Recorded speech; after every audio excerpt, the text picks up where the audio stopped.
Saya menemukan setelah saya pelajari, saya sudah tarikan will saya sudah sampaikan kepada saya. Kemudian dari eselon 1 sampaikan menginformasikan kepada saya akhirnya berkesimpulan begini.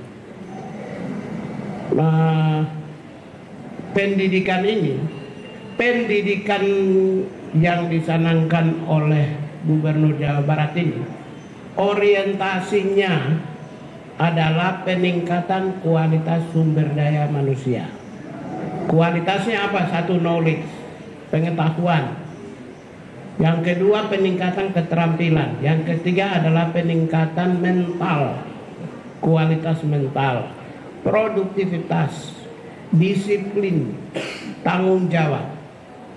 Kalau variabel-variabel ini seirama, senasib, sejiwa dengan hak asasi manusia, ya, berarti nggak ada dong, tidak masuk ke wilayah-wilayah yang bertentangan dengan hak asasi manusia. Yang dikhawatirkan itu adalah yang kemarin saya bilang corporal punishment, seperti orang tua atau di sekolah mendidik anak cubit telinga, pukul, mendisiplinkan anak yang berlangsung pada masa pendidikan ala masa lampau. Itu yang kita khawatir. Setelah kami cek ternyata tidak corporal punishment. Jadi ini tidak bertentangan sedikit pun. Gini. Kami menyampaikan bahwa ada problematika dalam spirit kebangsaan kita, yaitu membangun narasi agar anak-anak muda Indonesia, khususnya anak-anak di Provinsi Jawa Barat yang sedang menekuni jenjang pendidikan SMP dan SMA serta sederajat atau sanawiyah dan madrasah aliyah, yaitu pola pendidikan karakter melalui peningkatan kualitas disiplin hidup dan perubahan pola hidup. Nah, perubahan pola hidup itu apa sih yang terjadi? Yang terjadi pada anak-anak di Jawa Barat itu pola hidupnya adalah mereka rata-rata tidurnya jam 4 pagi. Karena waktunya dihabiskan untuk main game online.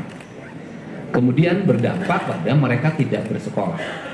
Selain berdampak tidak bersekolah, mereka sering terorganisir secara sistemik melalui kekuatan media sosial, melakukan pertarungan-pertarungan secara terbuka dan tertutup, melahirkan banyak orang yang terluka, bahkan banyak orang yang meninggal. Kemudian yang berikutnya adalah beredarnya obat-obat yang tidak layak dikonsumsi dari sisi kesehatan, yang dijual secara terbuka sebenarnya, berharga di bawah Rp10.000 dengan 3 butir, istilahnya eksimer dan sejenisnya, serta minuman-minuman yang beredar secara luas yang bisa diakses oleh anak-anak SMP. Nah, ini adalah problem yang harus segera diselesaikan. Nah, problem itu ternyata tidak bisa diselesaikan di internal sekolah melalui pendekatan bimbingan konseling. Dan problem itu juga tidak bisa diselesaikan di internal keluarga oleh ayah dan ibunya. Nah, karena problem ini tidak bisa diselesaikan di sekolah dan di keluarga, serta tidak semua problem itu bisa ditangani lewat peradilan anak, maka harus ada upaya jangka pendek yang bisa dilakukan melalui pola pendidikan disiplin siswa. Dalam kaidah bahasa saya adalah pendidikan bela negara dengan penguatan pendidikan berkarakter. Maka kami menggandeng lembaga TNI, karena TNI memiliki pengalaman dalam melakukan pola pendidikan baik untuk kalangan militer maupun kalangan sipil. Di kalangan sipil dikenal namanya prajabatan. Di kalangan sipil hari ini untuk masuk industri banyak yang dilatih di Dodik Pangkodam 3 Siliwangi, Lembang, untuk membangun kebugaran. Nah, metodologi pendidikannya yang kami sampaikan tadi ke Pak Menteri adalah, yang pertama adalah pembangunan kualitas disiplin. 1, melepas HP. 2, melepas tradisi bermotor. 3, melepas minuman keras. 4, melepas obat-obatan terlarang. 5, melepas konsumsi zat adaptif lainnya yang merusak saraf dan pikirannya, dengan membangun pola tidur maksimal jam 10 malam.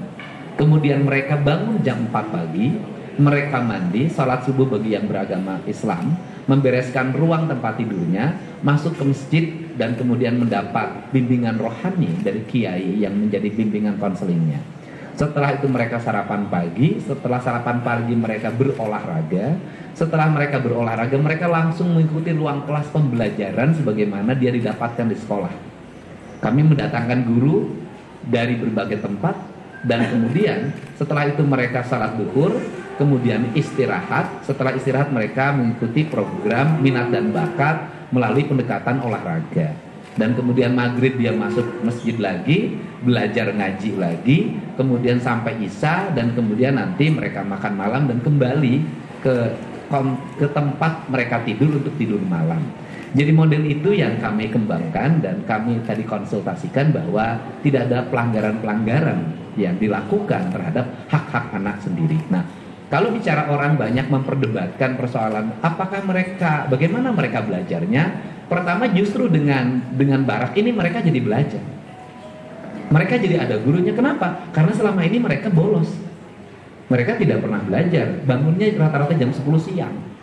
Nah ini adalah. Kemudian yang kedua, bagaimana lingkungannya di barak itu, di komplek pendidikan itu mereka mendapat lingkungan yang baik.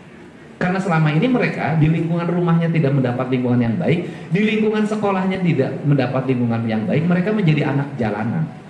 Nah, inilah barangkali langkah yang dilakukan oleh kami, pemerintah Provinsi Jawa Barat dan pemerintah kabupaten kota di seluruh Jawa Barat sebagai bagian upaya kami untuk menyongsong generasi Indonesia Emas tahun 2045. Barangkali itu saja. Terima kasih.